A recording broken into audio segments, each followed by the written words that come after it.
Snow fell in thick, silent sheets as Ethan Hale guided his car along the narrow mountain road. Christmas Eve lights blinked weakly on his dashboard, the radio hissing with static between fragments of carols. He hadn't planned to be here. He hadn't planned to be anywhere. But loneliness had a way of pushing him forward, even into places that felt wrong. The engine sputtered once, then died. Ethan cursed under his breath and stepped outside. The cold bit instantly, sharp and unforgiving. Ahead, through the swirling snow, he saw warm yellow lights glowing like a promise. A town, small, isolated, alive. A wooden sign stood crooked at the edge of the road. "Welcome to Frostwood. Merry Christmas." The town looked like something out of a postcard. Every house was decorated, wreaths hung perfectly on doors, and lanterns flickered along the streets. Yet something felt off. The air was too still, the silence too heavy. As Ethan walked deeper into Frostwood, he noticed the people. Families stood in windows, smiling, watching him pass. Their smiles never faded. Their eyes followed him too closely.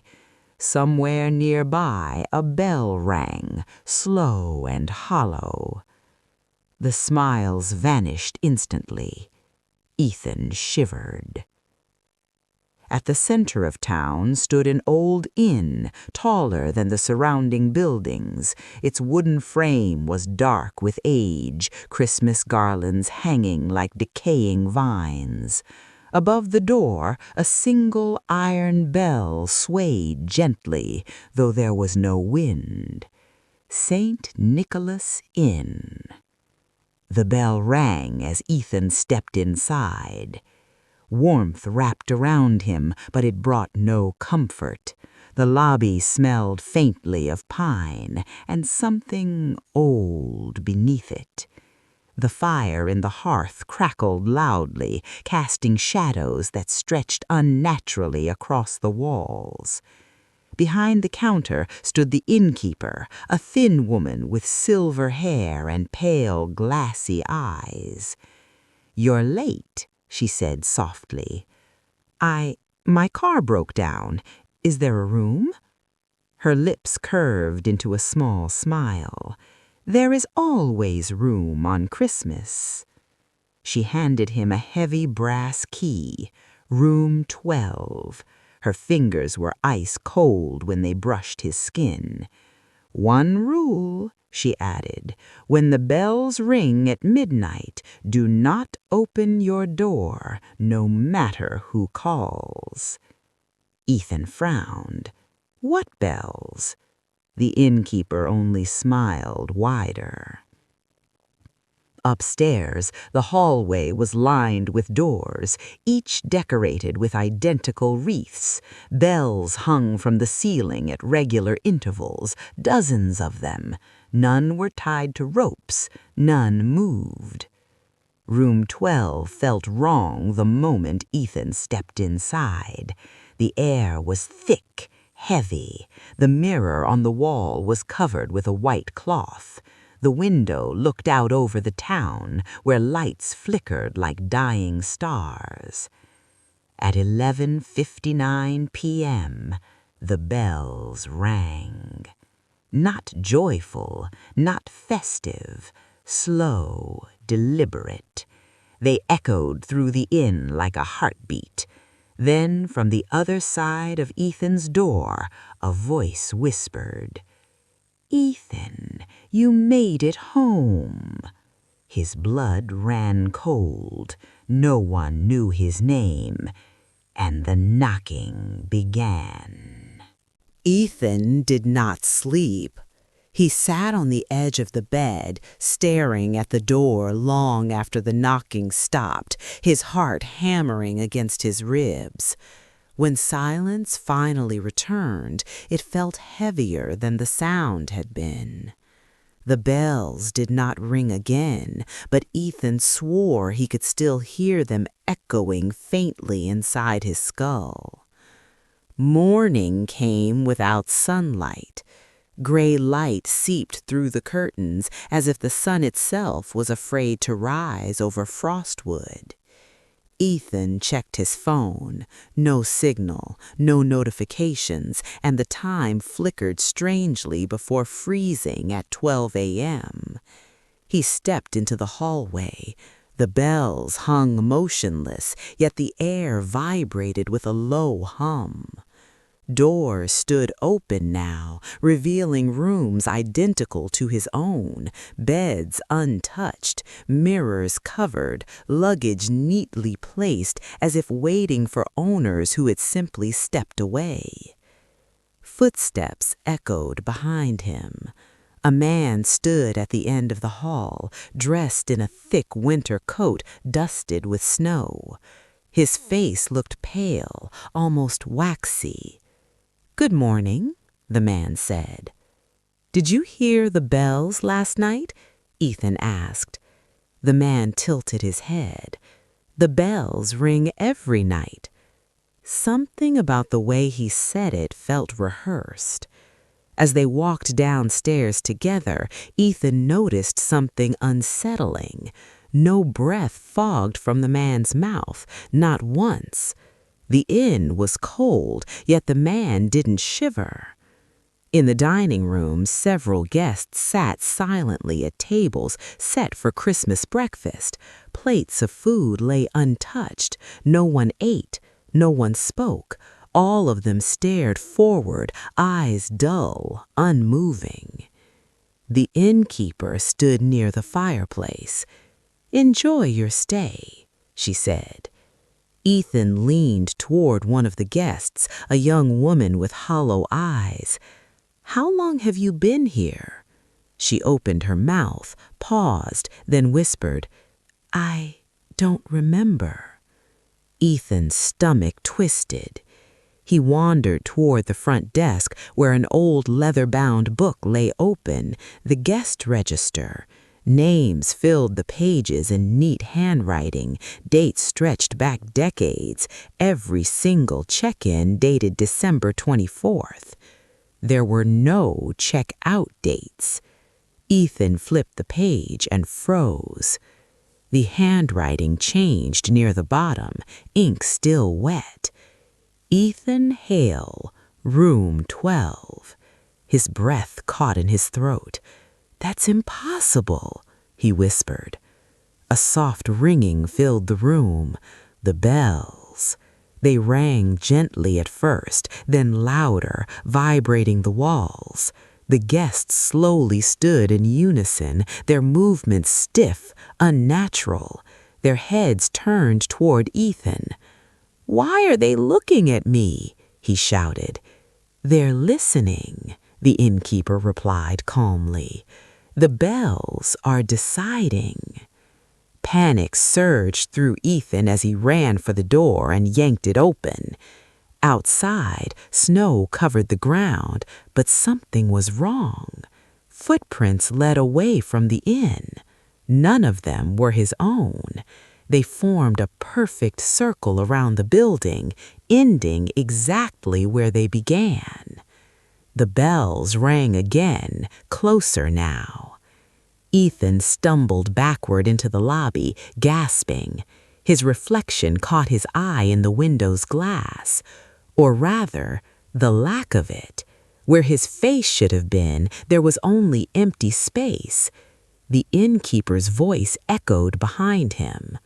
"Soon you won't need a reflection anymore." And somewhere above them, a bell rang, slow, deliberate, and hungry. The bell stopped. The sudden silence was worse than the noise. It pressed against Ethan's ears until he could hear his own pulse, slow, uneven, as if his heart were forgetting how to beat.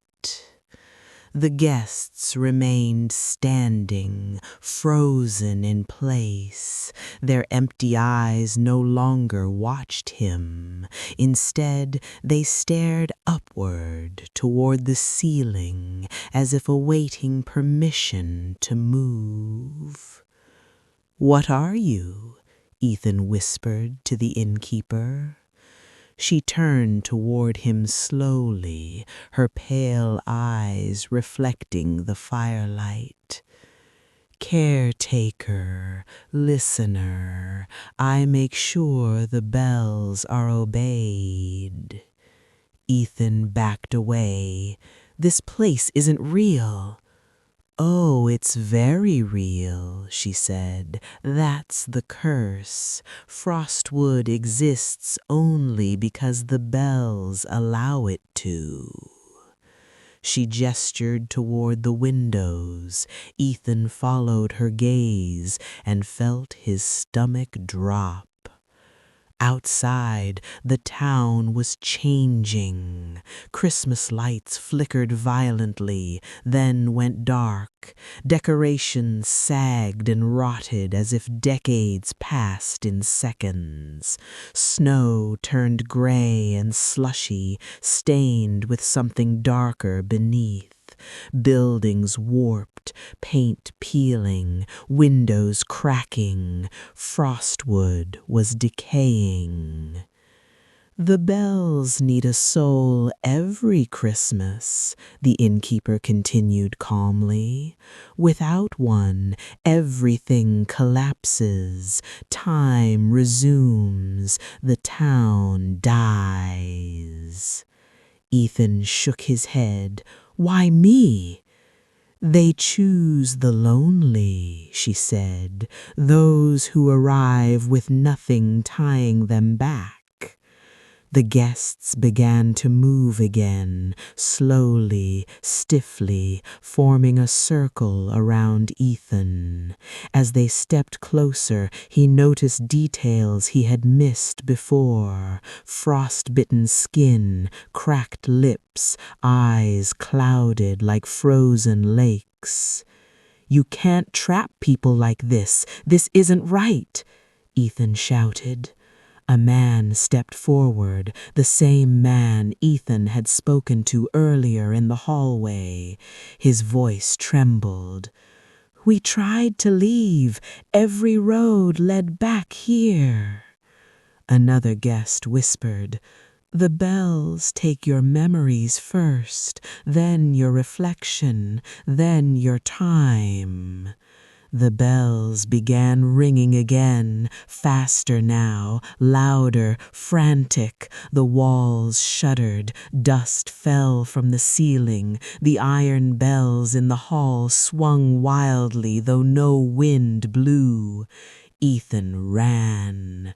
He burst through the front doors into the snowstorm, lungs burning as he sprinted down the street. The town twisted around him. Streets stretched, bent, looped back on themselves. No matter how far he ran, the inn remained behind him, always the same distance away. He stumbled and fell. The snow beneath his hands felt warm. When he looked up, he was back inside the inn. The bells rang once, then stopped. Ethan felt something tear loose inside his chest, not pain, but absence.